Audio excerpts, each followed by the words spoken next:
चांदोबा महाभारत 58वा भाग. घटोत्कच आणि भगदत्त यांचे युद्ध. युद्ध अत्यंत भीषण होते. आपला पुत्र इरावान मृत्यू पावल्याचे अर्जुनाला अद्याप ज्ञात नव्हते. तो कौरव वीरांचा वध करण्यात मग्न होता. दुसरीकडे भीष्म पांडव सेनेला भयभीत करत होते. भीम, धृष्टद्युम्न आणि सात्यकी आपापला पराक्रम प्रदर्शित करत होते. द्रोण या सर्वांपेक्षा वरचढ होऊन युद्ध करत होते. इरावानला मृत पाहून भीमाचा पुत्र घटोत्कच याने भयंकर गर्जना केली आणि भयंकर रूप धारण करून हातात एक चमकता शूल घेऊन राक्षसांच्या समूहाला सोबत घेऊन प्रस्थान केले.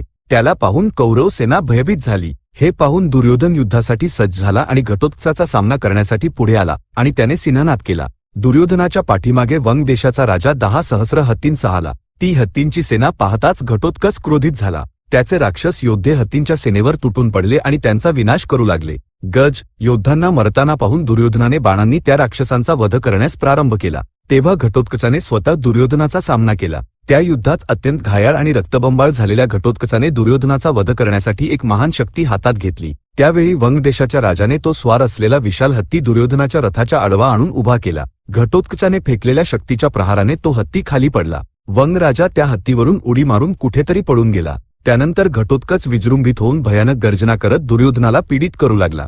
घटोत्कचाची गर्जना ऐकून भीष्म द्रोणांना म्हणाले, असे दिसते की घटोत्कच दुर्योधनाला पीडित करत आहे. त्याचा वध करणे कोणासाठीही शक्य नाही. आपण जाऊन दुर्योधनाचे रक्षण करा. ती गोष्ट ऐकताच द्रोण, सोमदत्त, बाहलिक, सैंधव, कृप, भूरिश्रवा, शल्य, बृहद्बल, अश्वत्थामा, विकर्ण, चित्रसेन आणि विविंशती आदी महायोद्धे अनेक रथांसह तेथे गेले आणि त्यांनी घटोत्कचाकडून खदेडले जात असलेल्या दुर्योधनाला पाहिले. त्यांनी घटोत्कचाला अडवून युद्ध केले. घटोत्कचाने आपल्या शूलाने त्या सर्व योद्ध्यांचा सामना करत युद्ध केले. त्या युद्धात सर्व महावीर आहत झाले. काहींची कवचे छिन्नविच्छिन्न झाली.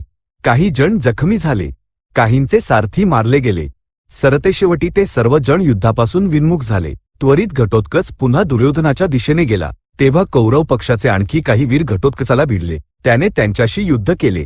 धर्मराज भीमाला म्हणाले, तुझा पुत्र घटोत्कच आपल्या क्षमतेहून अधिक युद्ध करत आहे. पांचालांचे निर्मूलन करण्याचा प्रयत्न करत असलेल्या भीष्मांचा सामना करून अर्जुन युद्ध करत आहे. अर्जुनाच्या सहाय्यासाठी जाण्यापेक्षा घटोत्कचाला सहाय्य करणे अधिक आवश्यक मानून भीम अतिवेगाने घटोत्कचाकडे निघाला. त्याच्यासोबत अभिमन्यू, उपपांडव, नील, सत्यधृती, सौचित्ती, श्रेणीमंत, वसुतान आदी गेले. दोन्ही पक्षांच्या वीरांमध्ये तीव्र युद्ध झाले. युद्धात पांडव पक्षाचाच वरचष्मा झाला. हे पाहून दुर्योधनाने भीमाचा सामना केला. युद्धात भीम आहत होऊन रथात कोसळला. इतक्यात घटोत्कच, अभिमन्यू आदी पांडव वीरांनी दुर्योधनाला घेरले. दुर्योधन संकटात असल्याचे जाणून द्रोण त्याच्या सहाय्यासाठी काही कौरव वीरांना सोबत घेऊन आले. त्यानंतर झालेल्या युद्धात घटोत्कचाने राक्षसी मायेचा प्रयोग करून शत्रूंना भ्रमित केले. घटोत्कचाचा प्रहार सहन न झाल्याने कौरव सेना विस्कळीत होऊन भीष्मांच्या दिशेने पळू लागली. तेव्हा दुर्योधन भीष्मांकडे येऊन म्हणाला, पितामह, ज्याप्रमाणे पांडवांनी कृष्णावर विश्वास ठेवला त्याचप्रमाणे आम्ही तुमच्यावर विश्वास ठेवून युद्ध प्रारंभ केले. घटोत्कच आणि भीमाने आज मला घोर अपमानित केले आहे. हा अपमान मला पूर्णपणे जाळत आहे. कोणत्याही प्रकारे या अधम राक्षसाचा मृत्यू झाला पाहिजे. माझ्यावर हा उपकार करा. तेव्हा भीष्म दुर्योधनाला म्हणाले, पुत्रा, तू धर्मराजाशी किंवा भीमाशी किंवा अर्जुनाशी किंवा नकुल आणि सहदेवाशी युद्ध कर. राजधर्मानुसार एका राजाने दुसऱ्या राजाशीच युद्ध केले पाहिजे. राक्षस घटोत्कचाशी युद्ध करण्यासाठी आम्ही सर्व येथे आहोत. त्याच्याशी युद्ध करण्यासाठी भगदत्ताला पाठव. तो इंद्राच्या समान आहे. आणि भगदत्ताला म्हणाले, तू अनेक राक्षसांशी युद्ध केले आहेस. घटोत्कचाचा सामना करण्यासाठी तूच योग्य व्यक्ती आहेस. तू आत्ताच जाऊन आम्हा सर्वांच्या देखत त्याचा वध कर. भीष्मांचे हे बोलणे ऐकताच भगदत्त सुप्रतीक नामक आपल्या महान हत्तीवर स्वार होऊन पांडव योद्ध्यांवर युद्ध करण्यासाठी गेला. महान युद्ध झाले. भगदत्त भीमाला भिडला. सुप्रतीक अतिवेगाने भीमाच्या रथाच्या दिशेने येत असल्याचे पाहून कैके, उपपांडव, अभिमन्यू, दशार्णाचा राजा क्षत्रदेव आणि चेदीचा राजा चित्रकेतू यांनी त्या हत्तीवर बाणांचा वर्षाव केला. परंतु सुप्रतीक पांडव सेनेचा विनाश करू लागला. हे पाहून घटोत्कच भगदत्ताकडे आला. भगदत्ताने एकामागून एक सर्वांना झोडपले. भीमाचा सारथी रथातच मूर्छित झाला. इतक्यात अर्जुन त्या ठिकाणी आला जिथे भीम आणि घटोत्कच होते आणि युद्ध करू लागला. भगदत्त आपल्या हत्तीद्वारे पांडव सेनेला तुडवत पुढे गेला आणि त्याने धर्मराजाशी युद्ध प्रारंभ केले. त्यावेळी भीम आणि अर्जुनाला इरावांच्या मृत्यूची माहिती मिळाली. अर्जुन अत्यंत दुःखी झाला आणि त्याने कृष्णाला आपला रथ कौरव सेनेच्या दिशेने नेण्यास सांगितले. दोन्ही पक्षांच्या वीरांमध्ये युद्ध पुन्हा प्रज्वलित झाले. या युद्धात भीमाने धृतराष्ट्राचे पुत्र व्यूढोर्स्क, कुंडली, अनादृष्टी, कुंडभेदी, वैराट, दीर्घनेत्र, दीर्घबाहू, सुबाहू आणि कनकध्वज यांचा एकामागून एक वध केला. जेव्हा भीम अशा प्रकारे त्यांना मारत होता तेव्हा द्रोणांनी त्याच्यावर बाणांचा वर्षाव करूनही ते त्याला रोखू शकले नाहीत. अंधार दाटून आल्यावर दोन्ही पक्षांच्या थकलेल्या योद्ध्यांनी युद्ध थांबवले आणि ते आपापल्या शिबिरामध्ये गेले. त्यानंतर दुर्योधन, शकुनी आणि दुःशासन यांनी कर्णाशी मंत्रणा केली. तेव्हा दुर्योधन कर्णाला म्हणाला, न जाणो का भीष्म, द्रोण आणि शल्य पांडवांना पीडित करू शकत नाहीत. पांडव पराभूत न होता आपल्या सेनेचा नाश करत आहेत. दिवसेंदिवस माझी सेना क्षीण होत आहे. दैव आणि पांडव दोघेही माझा पराभव करत आहेत. मला ज्ञात नाही की मी पांडवांवर कसा विजय प्राप्त करू शकेन. त्यावर कर्ण म्हणाला, महाराज, भीष्मांना युद्धातून निवृत्त होऊ द्या. मी येऊन पांडवांचा सोमकांचा वध करेन. माझा पराक्रम काय आहे हे मी भीष्मांना दाखवीन. भीष्मांचे पांडवांवर प्रेम आहे. ते त्यांना डोळ्यादेखत मारणार नाहीत, मारूही शकत नाहीत. म्हणून तुम्ही त्वरित भीष्मांच्या शिबिरात जा आणि त्यांना शस्त्रे खाली ठेवण्यास सांगा. ज्या क्षणी ते असे करतील असे मानून चला की पांडव मरण पावले. दुर्योधन आपल्या अनुजांना आणि अन्य लोकांना सोबत घेऊन भीष्मांकडे गेला आणि म्हणाला, पितामह, हा तुमचा माझ्यावरील क्रोध असो वा माझे दुर्भाग्य, तुम्ही पांडवांचे रक्षण करत आहात.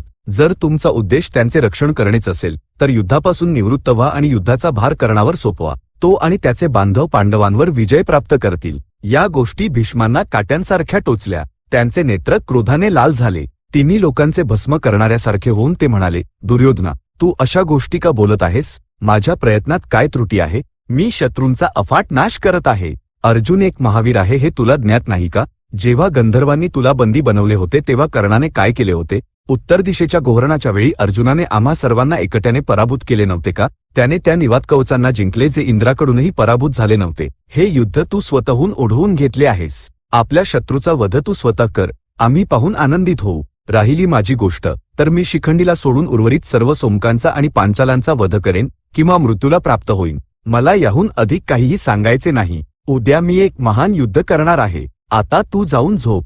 या गोष्टींनी संतुष्ट होऊन दुसऱ्या दिवशी सकाळी उठताच दुर्योधनाने आपल्या पक्षाकडून लढणाऱ्या राजांना सांगितले, आज भीष्म एक महान युद्ध करणार आहेत.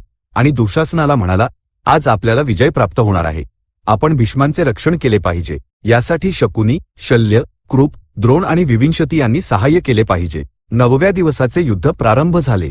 भीष्मांनी सर्वतोभद्र नामक व्यूहात कौरव सेनेला उभे केले. पांडवांनी त्याच्या विरोधात प्रतिव्यूहाची रचना केली. युद्ध प्रारंभ होताच अभिमन्यू उग्र झाला आणि दुसऱ्या अर्जुनाप्रमाणे त्याने कौरव सेनांना आणि सैंधव, कृप, द्रोण, अश्वत्थामा यांसारख्या महावीरांना विखुरले. तेव्हा दुर्योधनाने राक्षस अलंबुशाला अभिमन्यूच्या विरोधात प्रेरित केले. अभिमन्यू आणि अलंबुश यांच्यामध्ये युद्ध झाले. अलंबुशाने महान युद्ध केले, परंतु अभिमन्यूचा प्रहार सहन न झाल्याने त्याने मायावी युद्धाचा आश्रय घेतला आणि त्यातही विजयी न झाल्याने सरतेशेवटी तो पराभूत होऊन पळून गेला. त्यानंतर अभिमन्यू कौरव सेनेचा विनाश करत पुढे गेला. त्यावेळी भीष्मांनी अभिमन्यूचा सामना केला. त्याचवेळी अर्जुनही अभिमन्यूच्या बाजूने आला. अनेक अन्य महावीर भीष्मांसोबत होते आणि अनेक अन्य अर्जुनासोबतही होते. दोन्ही पक्षांमध्ये भयंकर युद्ध उसळले. युद्धाच्या एका अन्य भागात भीम आणि श्रुतायू हत्तींच्या सेनेसह आले. हातात गदा घेऊन भीम रथातून खाली उतरला आणि आपल्या सभोवताली घेरलेल्या हत्तींना आणि त्यांच्यावर स्वार असलेल्या योद्ध्यांना आपल्या गदेने मारून पाडू लागला. त्या दिवशी भीष्मांनी अत्यंत दारुण युद्ध केले. पांडव सेनेचा अफाट विनाश झाला. पांडव सैनिक आपली शस्त्रेही सोडून पळून गेले. त्याचबरोबर युद्ध थांबले. भीष्मांनी विजृंभून कसे युद्ध केले हे पाहून पांडवांच्या हृदयावर दगड पडला. धर्मराजाच्या मनात युद्धाविषयी विरक्तीही निर्माण झाली. त्याने कृष्णाला विचारले की काय करावे. धर्मराजाला सांत्वना देत कृष्ण म्हणाला, तू चिंता करू नकोस. जर अर्जुनाने भीष्मांचा वध केला नाही तर मी स्वतः त्यांचा वध करेन. भीष्मांचा मृत्यू झाल्यावर तुझ्या विजयात कोणतीही बाधा राहणार नाही. तुझा शत्रू माझाही शत्रू नाही का? जर अर्जुनाने ठाम निश्चय केला तर तो निश्चितपणे भीष्मांचा वध करू शकतो. हे त्याचे कर्तव्यही आहे. हे शब्द ऐकून धर्मराज कृष्णाला म्हणाला, भीष्म आपल्या कल्याणाची आकांक्षा बाळगणारे आहेत आणि आपला विजय व्हावा अशी त्यांची इच्छा आहे. जरी ते आपल्या पक्षाकडून युद्ध करत नसले तरी त्यांनी म्हटले होते की ते आपले हित सांगतील. आपण त्यांच्याकडे जाऊ आणि विचारू की त्यांचा वध कसा केला जावा. आपण अशा महापुरुषाला मारण्याचा विचार करत आहोत. क्षत्रिय धर्म किती पापपूर्ण आहे. कृष्ण हे ऐकून प्रसन्न झाला आणि म्हणाला, अर्जुनाला कोणत्याही प्रकारे भीष्मांचा वध करावाच लागेल. त्यांनी स्वतः याचा उपाय सांगितला पाहिजे. आपण त्यांच्याकडे जाऊया. चांदोबा महाभारत 58वा भाग संपन्न. सद्य स्वस्ती.